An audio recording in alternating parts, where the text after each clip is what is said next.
Hi, my name is Kate Leist, and I'm here to introduce my robotics lab box for my final project.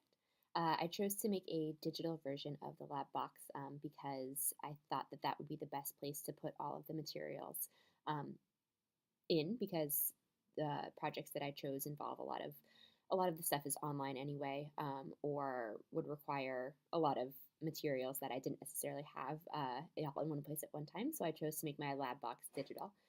But I'm going to talk about the 5 different projects that I chose to include in this box, and then how I would choose to incorporate this in my classroom. So the first project that I chose to put in my box was the BristleBot.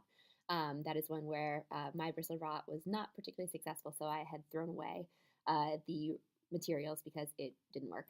But that is a great opportunity for kids to learn how to build a robot without having to worry about coding or programming at all. It's just strictly a challenge that focuses on building.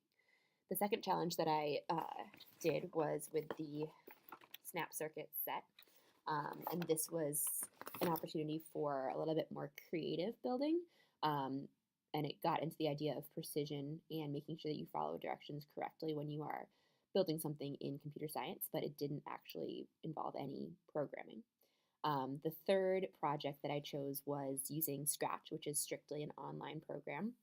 And that would have been students' first experience with using coding blocks, a drag and drop coding system in the case of Scratch to get the program to do what they wanted to do.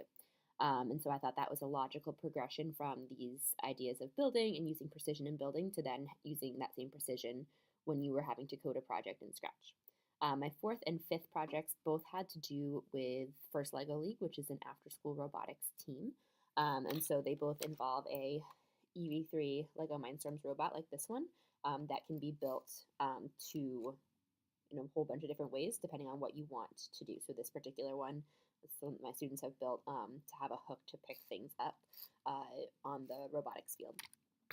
So one of my projects was to code one of the missions that they have to work through for their competition this year, and the other one was to plan a meetup between our middle school team and our high school team so that we could begin a mentoring relationship and so students could see how the process that they're going through as middle schoolers can then be replicated in high school and taken to the next level. So I put all of these different projects into my digital box because I think that this would provide students with a really diverse range of experiences in computer science.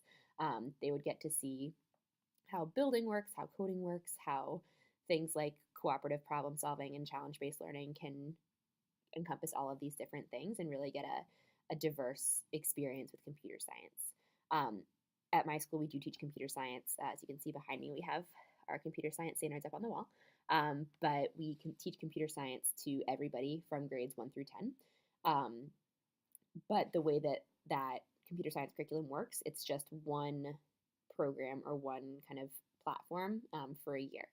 And I think that that's awesome because it lets teachers really focus on learning one platform really well and being able to teach it really well. But it does mean that if we're working with a platform that a particular kid isn't really interested in, then they kind of can tune out of computer science for a year, which is not great. So I think that this box would help push me to diversify the computer science experiences that kids are having inside the classroom and to let them engage in both the building side of things and the coding side of things on a more regular basis. Thanks very much.